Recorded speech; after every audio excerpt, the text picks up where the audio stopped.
70년의 세월을 살아낸 누군가의 이야기를 들어보면 그의 노년이 이토록 힘들고 가난한 것은 모두 지나간 시간 속에서 벌였던 쓸데없는 지출 때문이었다는 것을 뼈저리게 느낀다고 합니다. 젊을 때는 돈의 소중함을 모르고 그저 눈앞의 즐거움이나 다른 사람들의 시선 때문에 썼던 돈이 얼마나 많았는지 돌이켜보면 한숨만 나온다고 하죠. 그때 그 돈들을 조금이라도 아끼고 모았더라면 지금의 삶이 이렇게 초라하지는 않았을 텐데 말입니다.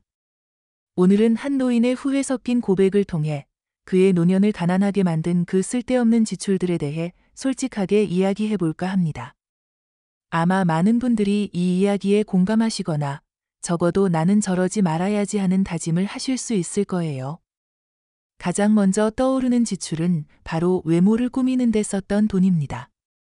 젊을 때는 누구나 예뻐 보이고 싶고 멋져 보이고 싶은 마음이 컸을 겁니다.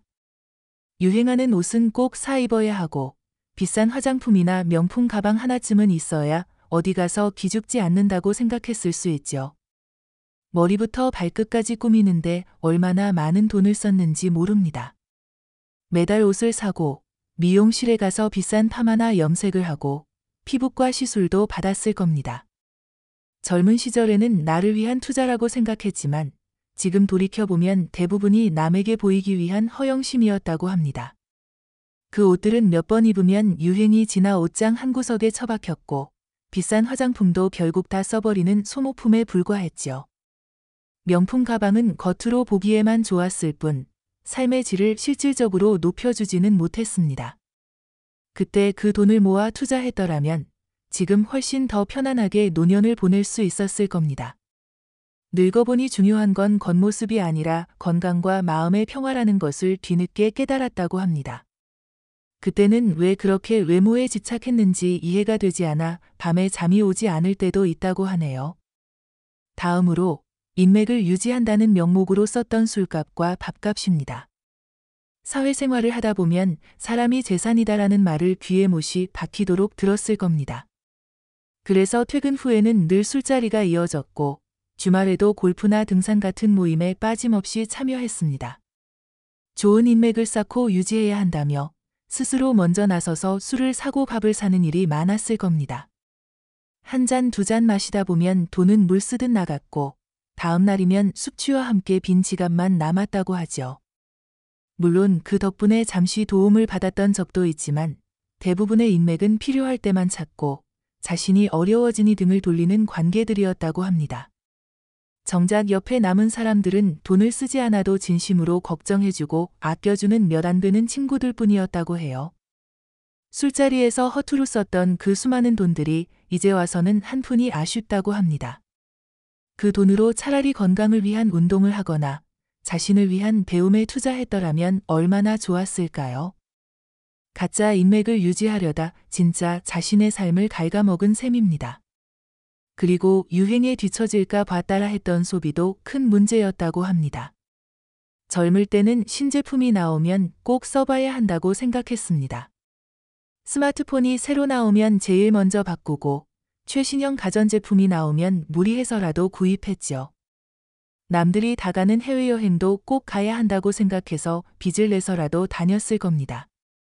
남들도 다 하는데 나만 안 하면 뒤처진다는 생각에 사로잡혀 있었죠.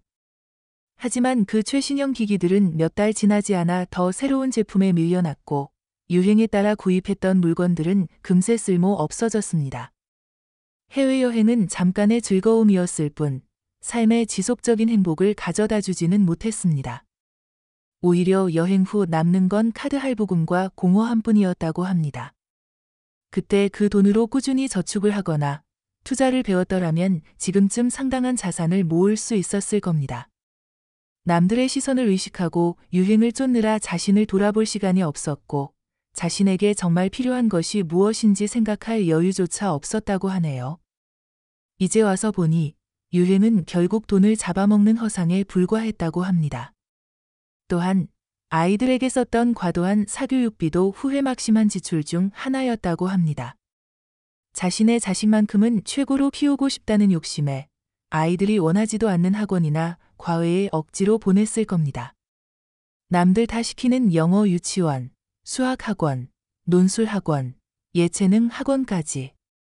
아이들이 힘들어해도 다 너를 위한 일이다라며 채찍질했죠. 그 결과 아이들은 학업 스트레스에 시달렸고 본인 또한 가정 경제의 압박에 시달렸습니다.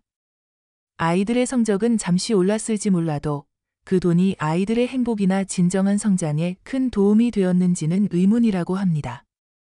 오히려 아이들은 학원에 지쳐갔고 부모와의 관계도 소원해지는 결과를 낳았죠.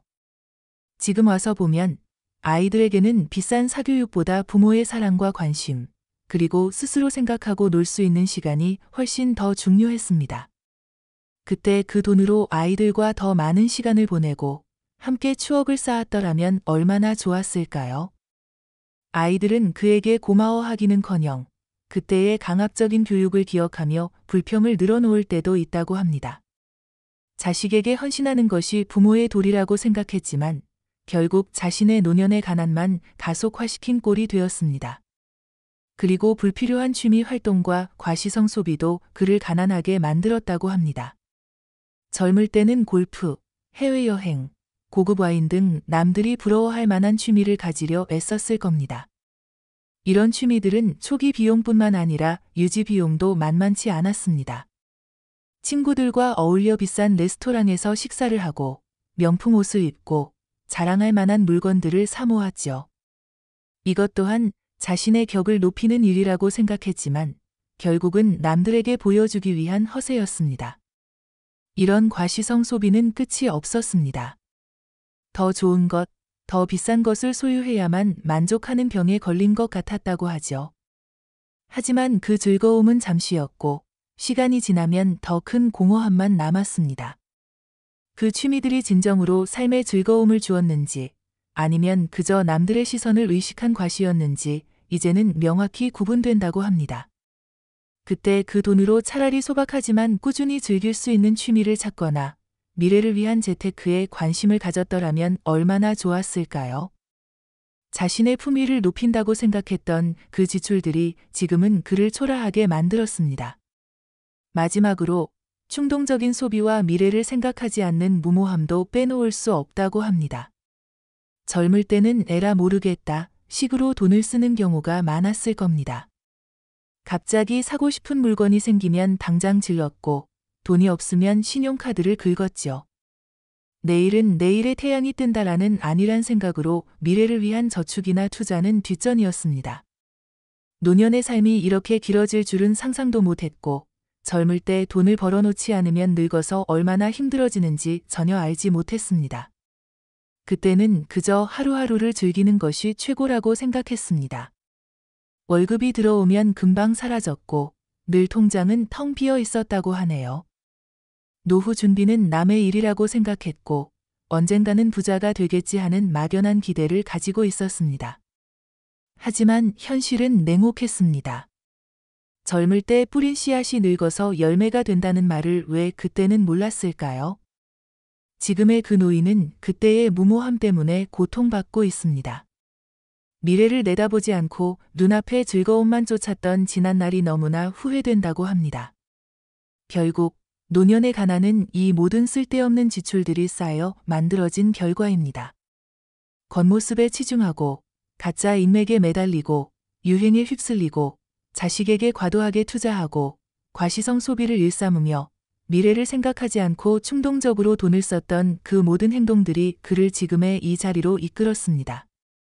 그때 그 돈들을 조금이라도 아끼고 현명하게 투자했더라면 지금의 그는 훨씬 더 여유롭고 행복한 노년을 보내고 있을 겁니다. 이제 와서 후회해도 소용없다는 것을 알지만 그래도 이 이야기를 통해 젊은 세대들이 그처럼 후회하는 삶을 살지 않기를 바랍니다.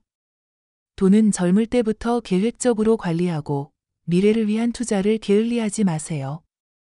진짜 중요한 것이 무엇인지 생각하고 겉모습이나 남의 시선보다는 자신의 내면과 건강을 챙기는 삶을 사세요. 노년의 삶은 길고 돈은 반드시 필요합니다. 이 노인의 경험이 여러분에게 작은 교훈이라도 될 수 있으면 좋겠습니다.